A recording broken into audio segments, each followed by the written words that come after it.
اللهم صل على سيدنا محمد ما ذكره الذاكرون الأبرار، وصل عليه ما تعاقب الليل والنهار. اللهم صل عليه وعلى آله وعلى المهاجرين والأنصار. اب آپ ذرا قریب ہو جائیں بھائی.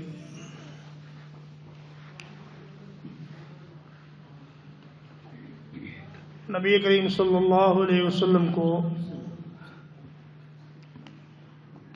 معراج کی شب 5 نمازوں کا تحفہ عطا فرمایا گیا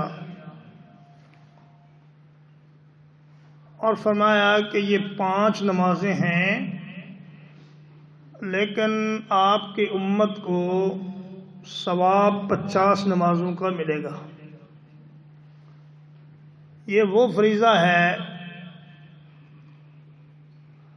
کہ جو بیماری کی حالت میں بھی جس سے رخصت نہیں. فرمایا اگر کوئی کھڑا ہو کے نہیں پڑھ سکتا تو بیٹھ کے پڑھ لے، اگر کوئی بیٹھ کے نہیں پڑھ سکتا تو لیٹ کے پڑھ لے، اور کوئی اس سے بھی کمزور ہے تو وہ اشارے سے پڑھ لے. لیکن نماز کسی حالت میں بھی معاف نہیں ہے. جب جنگ ہو رہی ہو اور پشتوں کے پشتے لگ رہے ہوں، جانیں جا رہی ہوں، گردنیں اڑ رہی ہوں، اس وقت بھی فرمایا کہ نماز معاف نہیں. کچھ لوگ نماز پڑھ لیں، بے شک 2 رکعت ہی پڑھیں، اور باقی لوگ پھر آ کر ان کی جگہ پڑھ لیں، اس طرح اپنی نماز کو مکمل کر لیں. تو نبی کریم صلی اللہ علیہ وسلم نے فرمایا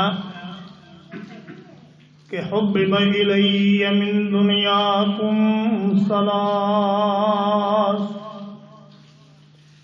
فرمایا تمہاری اس دنیا میں سے 3 چیزیں مجھ کو بہت پسند ہیں. 3 چیزیں اللہ نے مجھے حکم دیا ہے کہ میں تمہاری دنیا میں سے 3 چیزوں کو پسند کر لوں. ایک تو ہے الطیب، خوشبو مجھے بہت پسند ہے. النساء، خواتین سے نکاح کرنا مجھے بہت پسند ہے. اور فرمایا وَجُعِلَتْ قُرَّةُ عَيْنِي فِي الصَّلَاةِ، اور میری نماز کی ٹھنڈک اللہ نے، میری آنکھوں کی ٹھنڈک نماز میں بنائی ہے. آپ صلی اللہ علیہ وسلم جب کسی مشکل کام میں مشغول ہوتے تو فرمایا اذا حزبہ امر فزع الی الصلاۃ، جب کوئی کام دشوار دکھائی دیتا تو نبی کریم صلی اللہ علیہ وسلم نماز کی طرف دوڑتے، نماز پڑھ کر اللہ تبارک و تعالی سے دعا مانگتے کہ وہ اس کام میں آسانی پیدا فرمائے. اور فرمایا کوئی بھی گناہگار آدمی جب وہ 2 رکعت نماز پڑھ کے اللہ کے سامنے توبہ کر لیتا ہے تو اللہ تبارک و تعالی اس کے تمام گناہوں کو معاف فرما دیتے ہیں. نماز میں جب آدمی کھڑا ہوتا ہے آغاز تسبیح سے کرتا ہے، سبحانک اللہم و بحمدک، اللہ کی تسبیح، اللہ کی حمد. کائنات کی ہر چیز اللہ کی تسبیح میں مشغول ہے. فرمایا وَإِن مِّن شَيْءٍ إِلَّا يُسَبِّحُ بِحَمْدِهِ وَلَٰكِن لَّا تَفْقَهُونَ تَسْبِيحَهُمْ إِنَّهُ كَانَ حَلِيمًا غَفُورًا. فرمایا کائنات کی ہر چیز اللہ کی تسبیح میں مشغول ہے، لیکن تمہیں ان کی تسبیح کی سمجھ نہیں آتی۔ اگر غور سے دیکھا جائے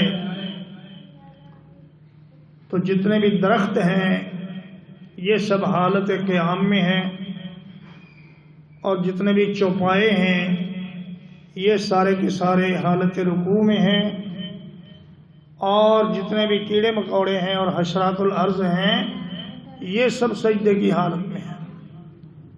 انسان کو اعلیٰ ترین مقام اللہ کی قرب کا اس وقت نصیب ہوتا ہے جب وہ سجدے کی حالت میں ہوتا ہے، اس لیے کہ سجدہ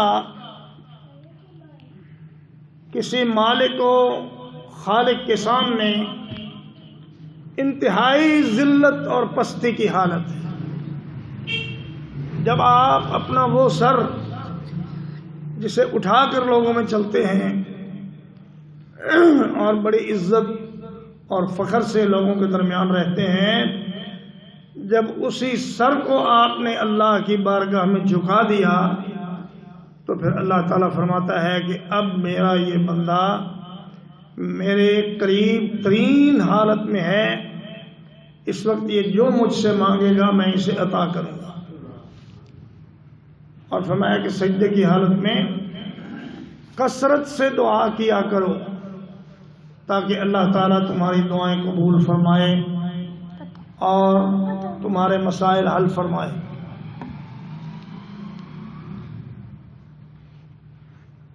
آدمی جب سورۃ الفاتحہ شروع کرتا ہے تو وہ کہتا ہے الحمدللہ رب العالمین، تمام تعریفیں اس اللہ کے لیے ہیں جو سارے جہانوں کا پالنے والا ہے۔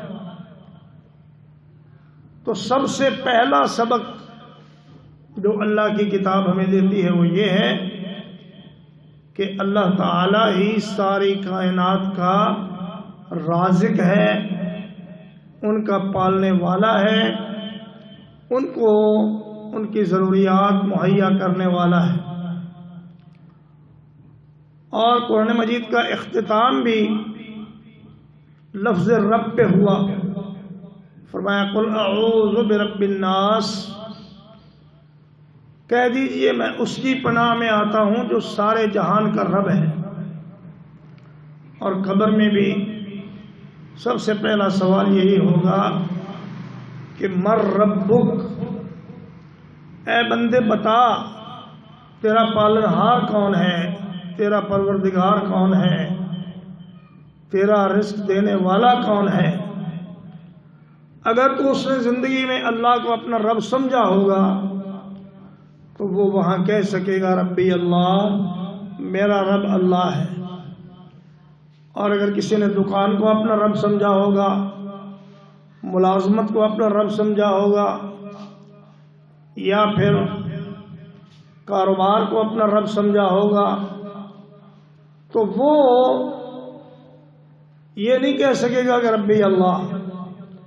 عقیدہ انسان کا یہ ہونا چاہیے کہ یہ جتنے بھی اسباب ہیں رزق کے، یہ سارے کے سارے اسباب ہیں، اور اس میں برکت ڈالنے والا، ان میں اثر ڈالنے والا، اس میں سے میرے لیے روزی نکالنے والا وہ اللہ تبارک و تعالی ہے۔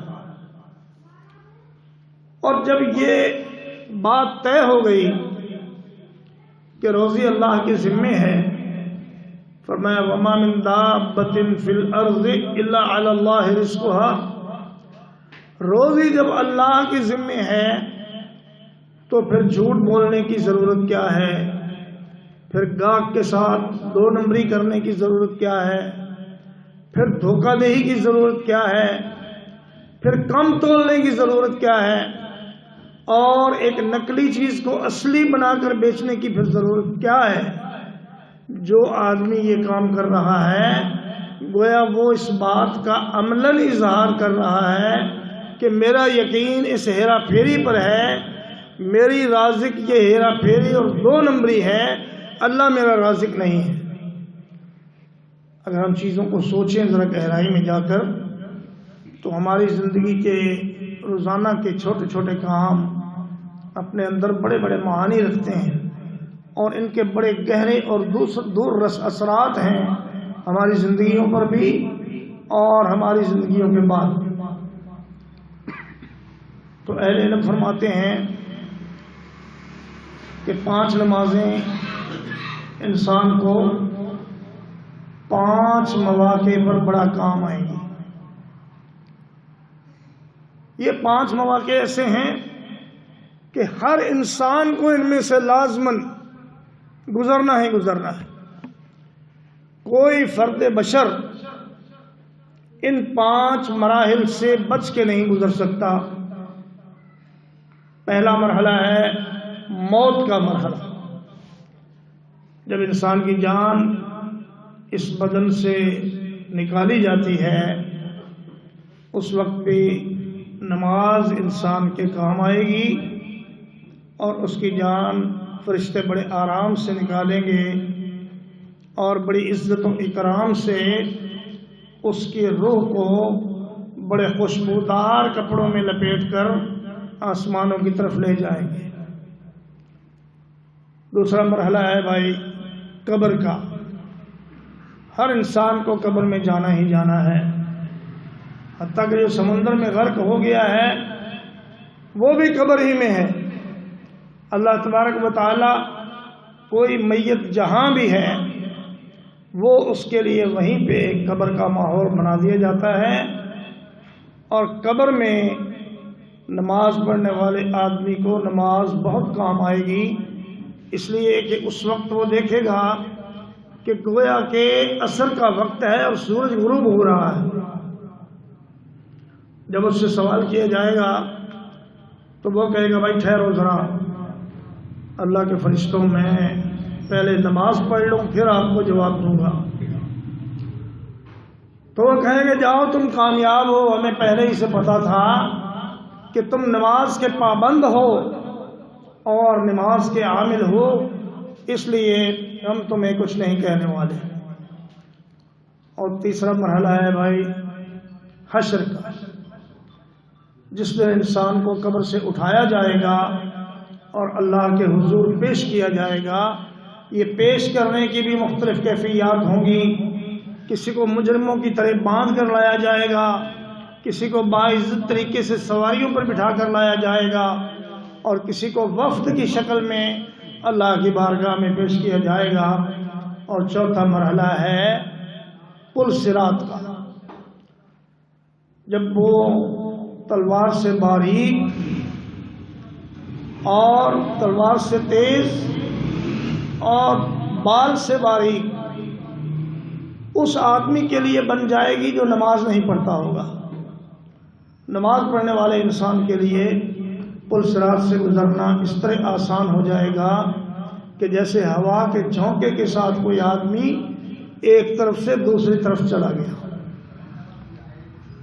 اور چوتھا مرحلہ ہے بھائی، پانچواں مرحلہ ہے میزان کا، کہ جب انسان کے وزنوں کا اعمالوں کا وزن ہوگا اس وقت نماز کی بہت بڑی اس میں قیمت ہوگی اور بہت بڑا وزن ہوگا۔ تو بعض لوگوں نے یہ کہا کہ نماز دراصل حواس خمسہ کے شکرانے کا نام ہے، جو اللہ تبارک و تعالیٰ نے انسان کو 5 حواس دیے ہیں، ایک چھونا، چکھنا اور بولنا اور دیکھنا اور سننا۔ ان حواس کو اللہ تبارک و تعالیٰ نے انسان کے لیے بہت بڑی نعمت بنایا ہے۔ کوئی آدمی غور کرے اگر اس کی آنکھیں نہ ہوں تو زندگی اس کی کیسی ہوگی، اگر اس کے کان نہ ہو تو زندگی کیسی ہوگی، اگر اس کی زبان نہ ہو تو زندگی کیسی ہوگی۔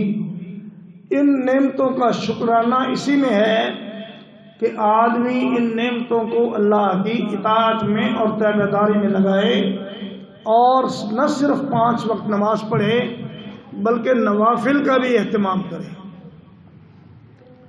نبی کریم صلی اللہ علیہ وسلم فرماتے ہیں، اللہ تعالیٰ فرماتا ہے لا یزال یتقرب الی عبدی بالنوافل، میرا بندہ نفلوں کے ذریعے میرے قریب ہوتا رہتا ہے، ہوتا رہتا ہے، ہوتا رہتا ہے، ہاں یہاں تک کہ میں اس کا ہاتھ بن جاتا ہوں جس سے وہ پکڑتا ہے، اور میں اس کا پاؤں بن جاتا ہوں جس سے وہ چلتا ہے، اور میں اس کی آنکھ بن جاتا ہوں جس سے وہ دیکھتا ہے، اور میں اس کا کان بن جاتا ہوں جس سے وہ سنتا ہے۔ اس کا مطلب یہ نہیں کہ اللہ اس کا کان بن جاتا ہے، بلکہ مطلب یہ ہے کہ اس کی آنکھ، اس کا کان، اس کا ہاتھ، اس کا پاؤں کچھ بھی ایسی حرکت نہیں کرتے جو اللہ کی نافرمانی میں ہوں، ان کی تمام حرکات و سکنات اللہ تعالیٰ کی اطاعت میں ہوتی ہیں۔ تو بھائی نوافل میں آپ کے لیے بہت بڑا موقع ہے، تہجد کی نماز ہے، اس میں 13 رکعت نماز ہے، 12 رکعت نماز اور 1 رکعت وتر۔ اس کے بعد اشراق کی نماز ہے، 2 سے لے کر 8 رکعت نماز ہے، اور پھر اس کے بعد آپ کے پاس موقع ہے تحیۃ الوضو کا۔ جب بھی آپ نماز وضو کریں تو 2 رکعت نماز پڑھیں، اور جب بھی وضو ٹوٹ جائے تو فوراً وضو کریں۔ نبی کریم صلی اللہ علیہ وسلم نے فرمایا کہ لا یحافظ علی الوضوء الا المؤمن، کہ صرف مومن ہی وضو پر حفاظت کرتا ہے، اس کی پابندی کرتا ہے، کسی اور شخص کو یہ توفیق نہیں۔ اور جو آدمی ہر وقت باوضو رہتا ہے اس پر شیاطین اور جنات کا بھی اثر نہیں ہوتا، اور وہ ہر وقت عبادت میں ہے۔ جو آدمی ہمہ وقت وضو میں ہے وہ ہر وقت عبادت میں ہے، اور جو ہر وقت عبادت میں ہے اس کا اللہ کے ہاں بہت بڑا درجہ ہے۔ اور جب بھی وضو کرتا ہے 2 رکعت پڑھ لیتا ہے، یہ وہ عمل ہے جس نے سیدنا بلال رضی اللہ تعالیٰ عنہ کو جنت میں پہنچا دیا، حتیٰ کہ آپ صلی اللہ علیہ وسلم نے ان کے پاؤں کی آہٹ جنت میں سنی۔ اور ایک دوسری نماز ہے تحیۃ المسجد، کہ جب بھی آپ مسجد میں آئیں 2 رکعت نماز پڑھیں، اور یہ ممنوع اوقات میں بھی یہ نماز جائز ہے، جب سورج نکل رہا ہو تب بھی، غروب ہو رہا ہو تب بھی، اور صرف ایک اذان کے ہوتے وقت یہ نہ پڑھنی چاہیے، اذان کا جواب دے کر اس کے بعد پھر یہ 2 رکعت نماز پڑھی جا سکتی ہے۔ اللہ تعالی ہم سب کو نماز نہ صرف فرض بلکہ نوافل پر بھی پابندی کی توفیق عطا فرمائے۔ اقول قولی ھذا واستغفر اللہ لی ولکم ولسائر المسلمین۔